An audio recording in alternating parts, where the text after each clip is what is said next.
বাংলার বিনোদন, বাংলার আবেগ, শুধুই ক্লিক। ডাউনলোড নাও। শুধুমাত্র আপনাদের কাপড় চোপড় ধোয়ার সুবিধের জন্য সেই পুকুরের জল থেকে গ্রামবাসীদের বঞ্চিত করার কারণটা কি? সে কৈফিয়তকে তোমাকে দিতে হবে নাকি? বেয়াদব! গ্রামের পুকুরটা বন্ধ করার আগে আপনি কি বাবার কাছে অনুমতি নিয়েছিলেন? এসব ব্যাপারে তো হুকুমদার অধিকার আমারই আছে। ও, তার মানে অনুমতি নেননি।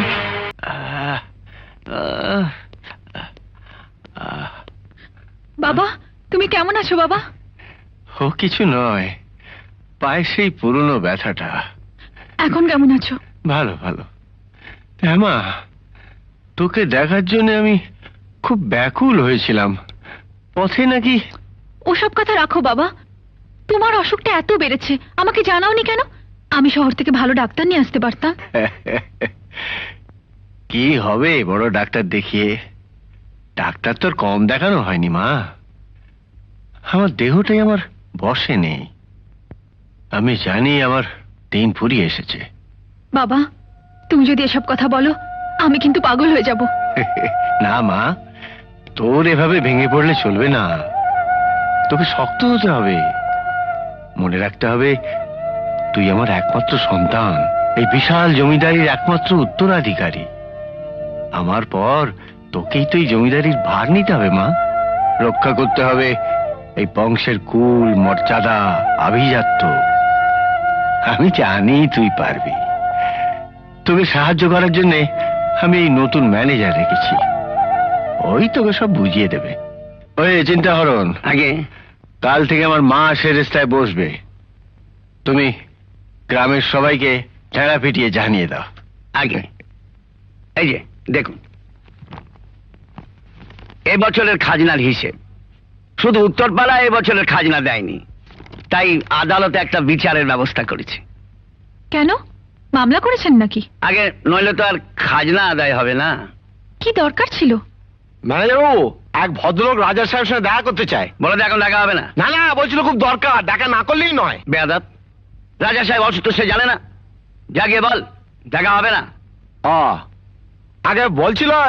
যা, তুই ওকে ভেতরে ডেকে নিয়ে আয়। আচ্ছা। শুনুন, গত বছরের খাজনার হিসাবটা একটু দেখান তো। আগে আমি নতুন এসেছি তো, তাই এখনো সব হিসেব দেখে উঠতে পারিনি। কে তুমি? অনুমতি না নিয়ে চেয়ারে বসেছ? বলুন। রাজা সাহেবের সঙ্গে দেখা করতে এসেছিলাম, শুনলাম আপনাকে বললেই চলবে। বেশ তো, বলুন। এই গ্রামে খাবারের জল একটা পুকুরেই পাওয়া যায়, আর সেটা এই জমিদার বাড়ির ভেতরে। আমি শুধু একটা কথাই জানতে এসেছি যে শুধুমাত্র আপনাদের কাপড় চোপড় ধোয়ার সুবিধের জন্য সেই পুকুরের জল থেকে গ্রামবাসীদের বঞ্চিত করার কারণটা কি? সে কৈফিয়তকে তোমাকে দিতে হবে নাকি? বেয়াদব! জানো কার সঙ্গে কথা বলছো? এই গ্রামের জমিদার আশরাফ চৌধুরীর একমাত্র কন্যা এবং উত্তরাধিকারিণী সেলিনা চৌধুরীর সঙ্গে। জানতাম না, জেনে নিলাম। তবে আমি এখানে কোনো কৈফিয়ত নিতে বা কারোর সঙ্গে ঝগড়া করতে আসিনি। শুধু একটা কথা জানতে এসেছি, এই হুকুম কি রাজা সাহেব নিজে দিয়েছেন? সেটা জানা কি তোমার দরকার আছে? আমার জানার দরকার আছে ম্যানেজার বাবু। আগে গ্রামের পুকুরটা বন্ধ করার আগে আপনি কি বাবার কাছে অনুমতি নিয়েছিলেন? এসব ব্যাপারে তো হুকুমদার অধিকার আমারই আছে। ও, তার মানে অনুমতি নেননি। তাই জন্যই বাবা এ ব্যাপারে কিছুই জানেন না। আগে রাজাবাবু অসুস্থ, তাই ছোটখাটো ব্যাপারে তাকে বিরক্ত করতে বারণ আছে। কি বললেন? এটা ছোটখাটো ব্যাপার? গ্রামের হাজার হাজার মানুষের জীবন মরণ যে বস্তুর উপর নির্ভর, খাবার জল, শুধুমাত্র কয়েকটা বাসন ধোয়ার কাপড় কাচার জন্য সেই জল বন্ধ রাখা যায় না? এটা শুধুমাত্র অন্যায় নয়, গর্হিত অপরাধ। আপনি এই মুহূর্তে বাইরে যান এবং গ্রামবাসীদের জানিয়ে দিন যে পুকুর খোলা আছে এবং তাদের জল নেওয়ার ব্যাপারে কোনো রকম বাধা দেওয়া হবে না। আর ভবিষ্যতে গ্রামবাসীদের কোনো হুকুম দিতে হলে আপনি যদি রাজাবাবুকে বিরক্ত করতে না চান, আমি আপনাকে আদেশ দিচ্ছি আমাকে বিরক্ত করার। যান।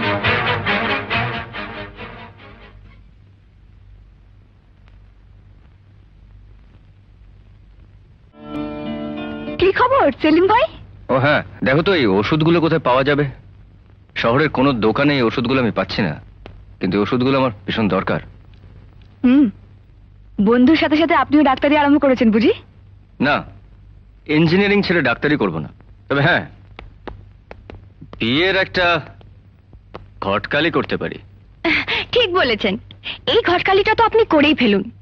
বিশ্বাস করুন, আমি আর পারছি না। সারা রাত ঘুমোতে দেয় না, শুধু হায় সুমন করতে থাকে। ছি ছি ছি ছি। ছি ছি করার কি আছে? ঠিকই তো বলেছি। আপনি যখন বলছেন নিশ্চয়ই করব। ইঞ্জিনিয়ার সাহেব, আপনি না ভীষণ ভালো লোক। ধন্যবাদ। এরপর কিন্তু আপনার নাম্বার। আপনি ভীষণ খারাপ লোক। কিরে, এর মধ্যেই খারাপ হয়ে গেল? ওটা কার চিঠি? ও, সুমনের। ও, কি লিখেছে? ওই ওষুধগুলোকে কিনে তাড়াতাড়ি পাঠিয়ে দিতে লিখেছে। আর কি লিখেছে? ওই দেশে খুব অসুখ বিসুখ, সারাদিন খুব রোগী দেখতে হচ্ছে। আর কি লিখেছে? লিখেছে আমাকে ছেড়ে নাকি একেবারে থাকতে পারছে না। সারাদিন আমার কাছে ওর খুব মনে পড়ছে। আর আর ও হ্যাঁ, তোমার কথা লিখেছে, জানতে চেয়েছে তুমি কেমন আছো।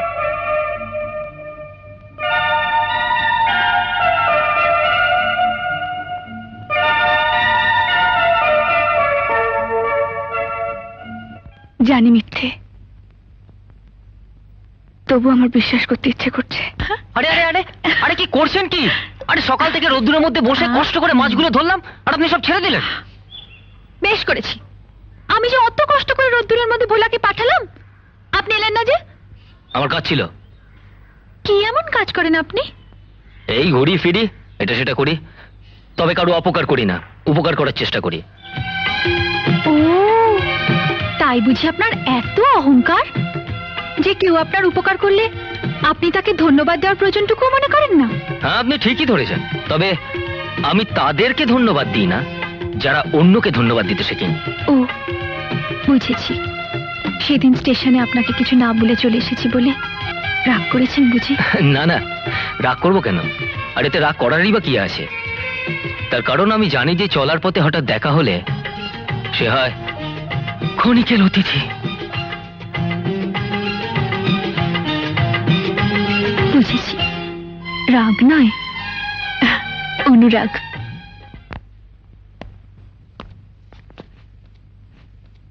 আসবো? দেখো দেখো কে এসেছে, এসো মা এসো। মা লক্ষ্মী আজ নিজেই তার বাড়িতে এসেছে। তুমি যে কোনোদিন এই গরিবের ঘরে পদধূলি দেবে তা আমি ভাবতেও পারিনি। ছি ছি, এ আপনি কি বলছেন? মাসিমার অসুখটা হঠাৎ বেড়েছে শুনলাম, তাই ওনাকে দেখতে এসেছি। এতে আশ্চর্য হবার কি আছে? কেমন আছেন মাসিমা? সরকার মশাই, এই ওষুধগুলো তাড়াতাড়ি এনে উনাকে খাইয়ে দেন।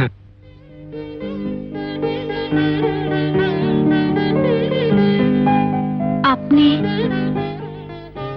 আপনি ডাক্তার? শুধু ডাক্তারই নয়, ইনি এমন একজন ডাক্তার যাকে দেখলে রোগীর অর্ধেক রোগ ভালো হয়ে যায়। জাদু মন্ত্রের মতো কাজ করে। আসলে আপনি আমাকে একটু বেশি স্নেহ করেন, তাই আমার সম্পর্কে বেশি বলছেন। আসি। নমস্কার। নমস্কার।